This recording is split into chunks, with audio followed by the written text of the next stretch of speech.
ನಮಸ್ಕಾರ ಸ್ನೇಹಿತರೆ, ಭಕ್ತಿ ವೈಭವ ಯೂಟ್ಯೂಬ್ ಚಾನಲ್ಗೆ ತಮಗೆಲ್ಲರಿಗೂ ಸುಸ್ವಾಗತ. ಸ್ನೇಹಿತರೆ, ಇಂದಿನ ವಿಡಿಯೋದಲ್ಲಿ ವಿಷ್ಣುವಿನ ದಶಾವತಾರ ಹಾಗೂ ವಿಷ್ಣುವಿನ ದಶಾವತಾರಕ್ಕೂ ಹಾಗೂ ಮಾನವನ ಪ್ರಗತಿಗೂ ಇರುವಂತಹ ಒಂದು ನಂಟನ್ನು ನಾವು ತಿಳ್ಕೊಳ್ಳೋಣ. ವಿಡಿಯೋ ಶುರು ಮಾಡೋದಕ್ಕಿಂತ ಮುಂಚೆ ದಯವಿಟ್ಟು ಚಾನಲನ್ನು ಸಬ್ಸ್ಕ್ರೈಬ್ ಮಾಡ್ಕೊಳ್ಳಿ. ಹಾಗೆ ವಿಡಿಯೋ ಇಷ್ಟ ಆಯಿತು ಅಂದರೆ ವಿಡಿಯೋಗೆ ಲೈಕ್ ಮಾಡಿ, ಶೇರ್ ಮಾಡಿ, ಕಮೆಂಟ್ ಮಾಡಿ. ಸ್ನೇಹಿತರೆ, ಕಮೆಂಟ್ ಬಾಕ್ಸ್ನಲ್ಲಿ ಕೃಷ್ಣ ಒಂದೇ ಜಗದ್ಗುರು ಎಂದು ಕಮೆಂಟ್ ಮಾಡಿ.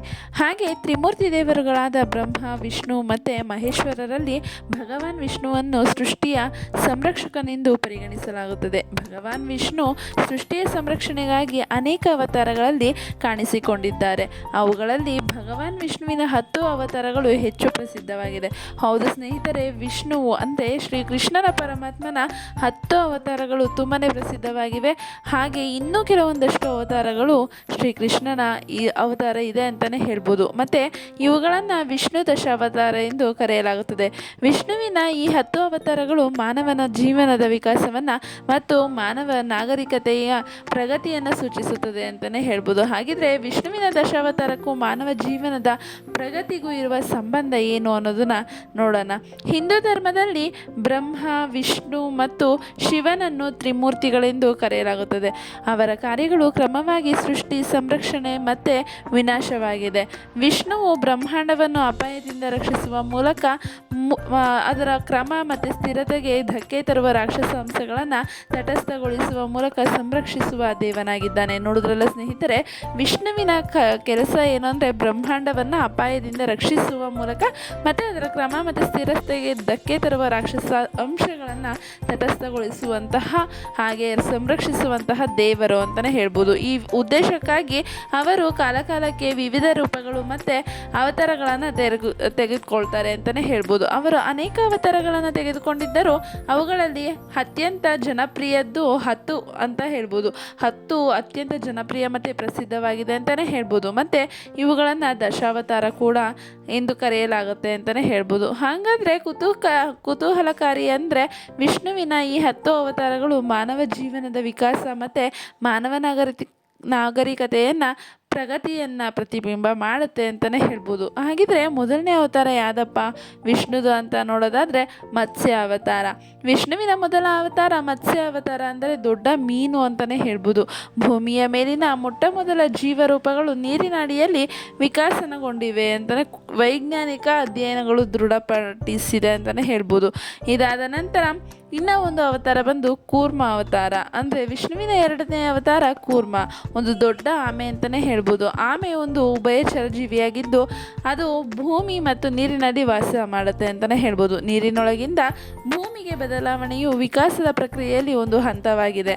ನೀರಿನ ಅಡಿಯಲ್ಲಿ ವಾಸಿಸುವ ಜೀವರೂಪಗಳು ತಮ್ಮ ವಿಕಾಸದ ಮುಂದಿನ ಹಂತವಾಗಿ ಭೂಮಿಯಲ್ಲಿ ಬದುಕಲು ವಿಕಸನಗೊಂಡಿರುತ್ತೆ ಅಂತಲೇ ಹೇಳ್ಬೋದು. 3ನೇ ಅವತಾರವೆಂದರೆ ವರಾಹ ಅವತಾರ. ಅಂದರೆ ಈ ಒಂದು ವರಾಹ ಅವತಾರ ಭೂಮಿಯಲ್ಲಿ ಮಾತ್ರ ಬದುಕಬಲ್ಲ ಪ್ರಾಣಿ, ಈ ಒಂದು ಪ್ರಾಣಿ ಅಂತಲೇ ಹೇಳ್ಬೋದು. ಆದ್ದರಿಂದ ಈ ಅವತಾರದಲ್ಲಿ ಜೀವನ ರೂಪವು ಭೂಮಿಗೆ ಹೊಂದಿಕೊಳ್ಳುತ್ತೆ ಅಂತಲೇ ಹೇಳ್ಬೋದು. ಇದಾದ ನಂತರ 4ನೇ ಅವತಾರ ನರಸಿಂಹ ಅವತಾರ. ಇದು ಅರ್ಧ ಮನುಷ್ಯ ಮತ್ತು ಅರ್ಧ ಸಿಂಹ ಅಂದರೆ ರೂಪ ಇರುವಂಥದ್ದು. ಈ ಅವತಾರದೊಂದಿಗೆ ಪ್ರಾಣಿಯಿಂದ ಮಾನವನ ರೂಪಕ್ಕೆ ರೂಪುಗೊಳ್ಳುವುದನ್ನು ಇದು ಸೂಚನೆ ಮಾಡುತ್ತೆ ಅಂತಲೇ ಹೇಳ್ಬೋದು.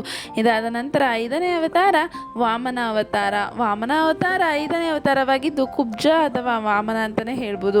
ವಾಮನನಲ್ಲಿ ಪ್ರಾಣಿ ರೂಪವು ಸಂಪೂರ್ಣವಾಗಿ ಮಾನವ ರೂಪಕ್ಕೆ ಪರಿವರ್ತನೆಯಾಗುತ್ತದೆ ಮತ್ತು ಬುದ್ಧಿವಂತಿಕೆಯ ಸಂಪೂರ್ಣ ಜ್ಞಾನವನ್ನು ಇದು ಅಭಿವೃದ್ಧಿಪಡಿಸುತ್ತೆ ಅಂತಲೇ ಹೇಳ್ಬೋದು. ಹಾಗೆ ವಿಷ್ಣುವಿನ 6ನೇ ಅವತಾರ ಬಂದು ವಾನವಾಸಿ ಪರಶುರಾಮನ ಅವತಾರ. ಈ ಅವತಾರದಲ್ಲಿ ವಿಷ್ಣು ತನ್ನ ಕೈಯಲ್ಲಿ ಸುದರ್ಶನ ಚಕ್ರದ ಬದಲು ಕೊಡಲಿಯನ್ನು ಹಿಡಿದಿದ್ದಾನೆ. ಪ್ರಾಚೀನ ಕಾಲದಲ್ಲಿ ಚೂಪಾದ ಕಲ್ಲುಗಳಿಂದ ಶಸ್ತ್ರಾಸ್ತ್ರಗಳನ್ನು ತಯಾರಿಸಲಾಗುತ್ತಾ ಇರುತ್ತೆ. ಹೀಗಾಗಿ ಈ ಅವತಾರವು ಕಾಡುಗಳಲ್ಲಿ ಮಾನವರ ಮೊದಲ ಜೀವನ ಶೈಲಿಯನ್ನು ಮತ್ತು ಅವರು ಬಳಸುತ್ತಿದ್ದ ಆಯುಧಗಳನ್ನು ಪ್ರತಿನಿಧಿ ಮಾಡುತ್ತೆ ಅಂತಲೇ ಹೇಳ್ಬೋದು. ನಂತರ 7ನೇ ಅವತಾರ ಬಂದು ವಿಷ್ಣುವಿನ 7ನೇ ಅವತಾರ ರಾಮ ಅಂತಲೇ ಹೇಳ್ಬೋದು. ಈ ಅವತಾರದಲ್ಲಿ ಭಗವಾನ್ ವಿಷ್ಣು ಮರ್ಯಾದ ಪುರುಷೋತ್ತಮನೆನಿಸಿಕೊಂಡಿದ್ದಾನೆ. ಬಿಲ್ಲು ಮತ್ತು ಬಾಣಗಳಂತಹ ಉನ್ನತ ಆಯುಧಗಳನ್ನು ಹಿಡಿದಿದ್ದಾನೆ. ರಾಮನ ಕಾಲದ ಮಾನವರು ಕಾಡುಗಳಲ್ಲಿಯೂ ವಾಸಿಸುತ್ತಿದ್ದರು. ಸಣ್ಣ ಸಮುದಾಯಗಳು ಅಥವಾ ಹಳ್ಳಿಗಳಲ್ಲಿ ವಾಸಿಸುತ್ತಿದ್ದರು. ಪ್ರತಿನಿಧಿಸುತ್ತಿದ್ದರು ಅಂತಲೇ ಹೇಳ್ಬೋದು. ರಾಮ ತನ್ನ ಹಳ್ಳಿಗಳನ್ನು ಮತ್ತು ಅದರಲ್ಲಿ ವಾಸಿಸುವ ಜನರನ್ನು ರಕ್ಷಿಸುವ ನಾಯಕನಾಗಿರ್ತಾನೆ ಅಂತಲೇ ಹೇಳ್ಬೋದು. ನಂತರ ಬಲರಾಮನ ವಿಷ್ಣುವಿನ 8ನೇ ಅವತಾರವಾಗಿರುತ್ತೆ. ಈ ಅವತಾರದಲ್ಲಿ ವಿಷ್ಣು ನೇಗಿಲನ್ನು ಪ್ರತಿನಿಧಿಸುತ್ತಾನೆ. ನೇಗಿಲು ಕೃಷಿ ಸಾಧನವಾಗಿದೆ. ಇದು ಕೃಷಿಯ ಆರಂಭ ಮತ್ತು ಬೆಳೆಗಳನ್ನು ಸೂಚಿಸುತ್ತದೆ.